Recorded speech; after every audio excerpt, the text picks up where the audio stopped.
بسم اللہ الرحمن الرحیم۔ السلام علیکم اسٹوڈنٹس آف کلاس میٹرک، کیسے ہیں آپ سب لوگ؟ امیدیں انجوائے کر رہے ہوں گے اسٹوڈنٹس۔ جیسا کہ آپ کو معلوم ہے کہ سارا کورس الحمدللہ ہم لوگوں نے کمپلیٹ کر لیا ہے، یہاں تک کہ جو قواعد سے ریلیٹڈ ہمارے پاس کوسچنس تھے بورڈ کے اکارڈنگ جو امپورٹنٹ تھے وہ تمام میں نے آپ کو کلاس میں کمپلیٹ کروا دیے ہیں۔ بورڈ میں آنے والا ایک اور امپورٹنٹ سوال ہے جو کہ میں آپ کو ورک شیٹ یعنی اسائنمنٹ نمبر 1 کی صورت میں آپ کو دے رہی ہوں۔ یہ آپ جہاں سے آپ کا ورک لاسٹ ٹاپک آپ کا ڈن تھا وہیں سے آپ نے اگلے صفحے سے آپ نے یہ شروع کرنا ہے۔ یہ کچھ اہم اصطلاحات ہیں جو کہ بورڈ میں اس طرح سے پوچھی جاتی ہیں کہ مندرجہ ذیل اصطلاحات کی وضاحت کریں مثالوں کے ساتھ، یا پھر اس طرح سے پوچھا جاتا ہے کہ مندرجہ ذیل اصطلاحات کے مابین فرق واضح کریں مثالوں کے ذریعے۔ مختلف طریقوں سے یہ تعریفیں پوچھی جاتی ہیں امتحان میں، تو یہ تعریفیں میں آپ کو مثالوں کے ساتھ دے رہی ہوں۔ آپ نے ایز اٹ از اپنے رجسٹرز کے اندر کاپی ڈاؤن کرنا ہے اور ان کو یاد کرنا ہے ایز سون ایز پاسبل۔ سوال آپ نے لکھنا ہے جیسا کہ میں نے آپ کو دیا ہے، مندرجہ ذیل کی وضاحت مثالوں کے ساتھ کیجیے۔ مطلع اور مقطع، قافیہ اور ردیف، فعل معروف اور فعل مجہول۔ اسی طریقے سے اگلے اسائنمنٹ میں بھی میں آپ کو کچھ اسی طریقے کی اصطلاحات دوں گی جس کی تعریف مثالوں کے ساتھ آپ سے پوچھی جا سکتی ہے، تو آپ تعریف کی شکل میں لکھ دیجیے گا جیسے کہ اسائنمنٹ میں نے آپ کو ظاہر کیا ہے۔ یا اگر آپ سے فرق کر کے پوچھا جائے تو فرق کے بھی 2 طریقے ہوتے ہیں لکھنے کے۔ پہلا طریقہ یہ ہوتا ہے کہ ہم نے ایز اٹ از جیسا کہ میں آپ کو دکھا رہی ہوں اس وقت ویڈیو میں، یا میں آپ کو دے رہی ہوں اسائنمنٹ کی صورت میں، اس طریقے سے کر دیجئے۔ یا پھر آپ دوسرا طریقہ جو ہوتا ہے وہ ہوتا ہے کالم بنا کر آپ لیفٹ رائٹ آپ ہیڈنگ ڈالیں، جیسے مطلع اور مقطع کا فرق آپ لکھ رہی ہیں تو ایک سائڈ پر مطلع کی تعریف اور دوسری سائڈ پر مقطع کی تعریف بیچ میں لائن ڈرا کر کے آپ لکھ سکتی ہیں۔ دوسرا فرق ان دونوں کی مثالوں کے ذریعے واضح کر سکتی ہیں۔ تو یہ 2 طریقے ہیں۔ اس کے علاوہ جو میں نے آپ کو طریقہ دیا ہے وہ تعریف کی شکل میں دیا ہے کہ اگر تعریف پوچھی جائے تو پھر آپ نے کالم بنا کر نہیں کرنا، پھر آپ نے بالکل ویسے ہی لکھنا ہے جیسے میں آپ کو پرووائڈ کر رہی ہوں، ٹھیک ہے؟ تو پہلی ڈیفینیشن دیکھیے آپ جو میں نے آپ کو دی ہے، مطلع۔ مطلع کیا ہوتا ہے؟ کلاس میں بھی کئی بار میں نے آپ کو غزل پڑھاتے وقت، نظم پڑھاتے وقت بتایا کہ غزل کا یا نظم کا جو سب سے پہلا شعر ہوتا ہے جس کے دونوں مصروں میں قافیہ اور ردیف استعمال ہوتے ہیں، مطلع کہلاتا ہے۔ جیسے اب یہ غزل ہے ناصر کاظمی کی، جب ذرا تیز ہوا ہوتی ہے کیسی سنسان فضا ہوتی ہے۔ تو آپ اس میں دیکھ رہی ہیں کہ اس میں یہ غزل کا پہلا شعر ہے، تو غزل کا پہلا شعر مطلع کہلاتا ہے، یعنی کسی بھی چیز کے حوالے سے، یعنی کسی موضوع پر جب شاعر قلم اٹھاتا ہے تو ظاہر ہے ہمیں کچھ بتانا چاہتا ہے، کسی چیز کی اطلاع دینا چاہتا ہے، تو مطلع نکلا ہے اطلاع سے، ٹھیک ہے؟ تو شروعات جس شعر سے ہوتی ہیں وہ بالکل پہلا شعر کہلاتا ہے مطلع۔ دوسرا ہے یہ مقطع، بالکل اس کا متضاد لفظ ہے۔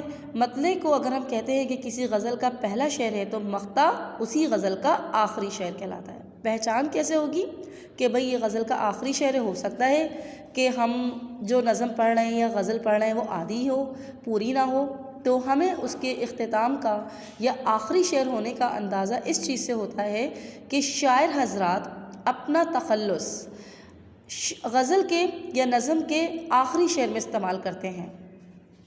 اگر آپ کو شعر میں تخلص نظر آئے، تخلص کیا ہوتا ہے؟ تخلص وہ مختصر نام ہوتا ہے جو شاعر اپنی غزلوں میں یا نظموں میں استعمال کرتے ہیں، ٹھیک ہے؟ تو یہ مقطع کی پہچان ہو گئی۔ دیکھیے آپ، غزل کا آخری شعر جس میں شاعر اپنا تخلص استعمال کرتا ہے مقطع کہلاتا ہے، ٹھیک ہے؟ کچھ اشعار میں نے مثال کے طور پر دیے، میں نے مانا کہ کچھ نہیں غالب، مفت ہاتھ آئے تو برا کیا ہے۔ اب دیکھیں یہاں پر غالب، مرزا غالب نے اپنا تخلص استعمال کیا، غالب ان کا تخلص ہے جو یہ مختصراً اپنی شاعری میں استعمال کرتے ہیں۔ دوسرا دیکھیے گا، جب کوئی غم نہیں ہوتا ناصر، بے کلی دل کی سوا ہوتی ہے۔ یہاں پر ناصر کاظمی نے اپنا مختصر نام استعمال کیا، ناصر۔ اب یہ کیسے پہچانیں گے کہ یہ تخلصی ہے، یہ شاعر کا مختصر نام ہے؟ تو میں فوکس کر رہی ہوں، آپ دیکھیے کہ یہاں پر ایک علامت لگی ہوئی ہے، اس علامت کو تخلص کے لیے استعمال کیا جاتا ہے، ٹھیک ہے؟ تو یہ علامت جس نام کے اوپر بھی لگی ہوئی ہے تو آپ سمجھ جائیں کہ یہ شاعر ہیں، کوئی ادیب یا مصنف نہیں ہے بلکہ یہ شاعر ہے، اور یہ شاعر کا مختصر نام ہے جس کو ہم تخلص کہتے ہیں، ٹھیک ہے۔ اب آ جائیے اگلی اصطلاح کی طرف جو کہ غزلیات میں عموماً استعمال ہوتی ہے، قافیہ۔ قافیہ کیا ہوتا ہے؟ قافیہ ردیف سے پہلے آنے والے ہم آواز الفاظ کو کہتے ہیں، جیسے دل ناداں تجھے ہوا کیا ہے، آخر اس درد کی دوا کیا ہے۔ اب دیکھیے ردیف آ رہا ہے، کیا ہے، کیا ہے، اس سے پہلے کا جو لفظ ہے یعنی ردیف سے پہلے کا جو لفظ ہے ہوا، اور دوسرے میں کیا ہے سے پہلے ہے دوا، تو ہوا اور دوا یہ ایک دوسرے کے ہم آواز الفاظ ہیں جس کو ہم کہتے ہیں قافیہ، ٹھیک ہے۔ تو یہاں پر میں نے لکھ بھی دیا ہے کہ اس شعر میں ہوا کا قافیہ دوا ہے، تو ہم آواز الفاظ جب کسی بھی شعر میں دہرائے جاتے ہیں ردیف سے پہلے انہیں قافیہ کہتے ہیں۔ اب ردیف کیا ہے؟ ردیف تھوڑا سا میں نے اوپر آپ کو حوالہ دیا، اور اگلی اصطلاح میں نے آپ کے لیے منتخب کی ردیف۔ ردیف کیا ہوتا ہے؟ ردیف وہ لفظ یا الفاظ جو قافیے کے فوراً بعد آئے یا آئیں ردیف کہلاتے ہیں۔ جیسے میں نے آپ کو ایک مثال دی تھی ابھی کہ دل ناداں تجھے ہوا کیا ہے، آخر اس درد کی دوا کیا ہے۔ تو یہ جو آخر میں ریپیٹ ہونے والا لفظ ہے یا الفاظ ہیں، کبھی کبھی ایک لفظ ہوتا ہے، جیسے کیا پہ ختم ہو گیا تو اگلا مصرع بھی کیا پہ ختم ہوگا۔ اگر الفاظوں کا مجموعہ ہے جیسے کیا ہے تو کیا ہے دو ریپیٹ ہو رہا ہے تو ایز اٹ از ریپیٹ ہو رہا ہے۔ یہ ایک جیسے الفاظ جو ریپیٹ ہوتے ہیں شعر کے آخر میں اسے ہم کہتے ہیں ردیف، ٹھیک ہے۔ جیسے اس شعر میں کیا ہے ردیف ہے جو قافیہ ہوا اور دوا کے بعد آیا ہے، ٹھیک ہے۔ چلیے اب اگلی مثال، اگلی تعریف ہمارے پاس ہے فعل معروف کی۔ کیا ہوتا ہے فعل معروف؟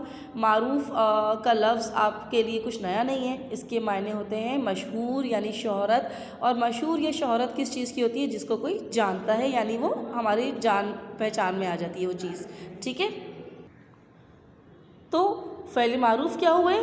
آپ کو فعل تو پتہ ہی ہے نا کہ کام کو کہتے ہیں، یعنی کوئی کام کا ہونا۔ اب کام کون کر رہا ہے؟ کام کے کرنے والے کو فاعل کہا جاتا ہے، اور جو کام ہو رہا ہے اس کو مفعول کہتے ہیں۔ تو یہاں پر ہم فعل معروف کی بات کر رہے ہیں، یعنی وہ فعل جس کا فاعل یعنی کام کرنے والا مذکور ہو، یعنی ذکر کیا گیا ہو، اسے ہم کہتے ہیں فعل معروف۔ اب جیسے آپ نے مثال دی کہ اسلم نے سانپ مارا، اسلم نے سانپ مارا، تو ہمیں پتہ ہے کہ سانپ کس نے مارا، سانپ کو مارا گیا، یہ تو ایک کام ہوا ہے، ایک فعل ہوا ہے، لیکن کس نے یہ انجام دیا؟ اس کا ذکر کر دیا گیا ہے کہ اسلم نے یہ کام کیا ہے، تو اسلم ہو گیا فعل معروف، یعنی کام کے کرنے والے کو اگر آپ جانتے ہیں تو اس کو ہم کہتے ہیں فعل معروف۔ دوسری مثال، وزیر تعلیم نے اسکول بند کرنے کا اعلان کر دیا۔ اب دیکھیے اسکول بند کرنے کا اعلان تو ہوا، لیکن کس نے کیا؟ کیا کسی عام شخص نے کیا یا خود بخود اسکول بند ہو گئے؟ نہیں، ایک پراپر جو اناؤنسمنٹ ہوئی وہ کسی کے تھرو ہوئی، اور وہ کون تھے؟ کس نے یہ کام انجام دیا؟ وزیر تعلیم۔ تو یہاں پر وزیر تعلیم کا ذکر موجود ہے، تو وزیر تعلیم اس مثال میں فعل معروف ہوئے۔ آخری تعریف آج کے اسائنمنٹ کی ہمارے پاس ہے فعل مجہول۔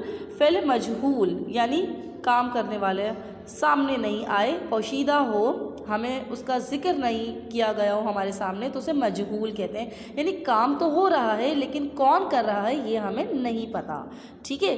تو ایسے فعل کو کہتے ہیں فعل مجہول کہ کام تو ہوا ہے لیکن کس کے ذریعے ہوا ہے یہ نہیں پتہ، فعل مجہول کہلاتے ہیں۔ تعریف دیکھ لیجئے، وہ فعل جس کا فاعل مذکور نہ ہو فعل مجہول کہلاتا ہے۔ جیسے اوپر کی مثالیں میں نے لی، سانپ مارا گیا، سانپ تو مر گیا لیکن کس نے مارا؟ کچھ نہیں پتا۔ اسکول بند کرنے کا اعلان کر دیا گیا، جی اسکول تو بند ہو گئے لیکن کس نے کیے؟ کیا کسی سیاسی پارٹی نے کیے، کیا کسی حکومت نے کیے، یا کسی اور وجہ سے اسکول بند ہوئے؟ یہاں پر یہ ذکر نہیں کیا گیا، بس اسکول بند ہو گئے یہ کام نظر آ رہا ہے لیکن کس وجہ سے ہوئے اس کا ذکر نہیں ہو رہا، تو ایسے فعل کو کہتے ہیں فعل مجہول۔ امید ہے اسٹوڈنٹس آپ کو یہ تعریفیں بہت اچھی طریقے سے سمجھ میں آ گئی ہوں گی، ان کو ایسے ہی بالکل اپنے اردو کے رجسٹر میں کاپی ڈاؤن کر لیجئے گا۔ اپنا بہت خیال رکھیے گا، اللہ حافظ۔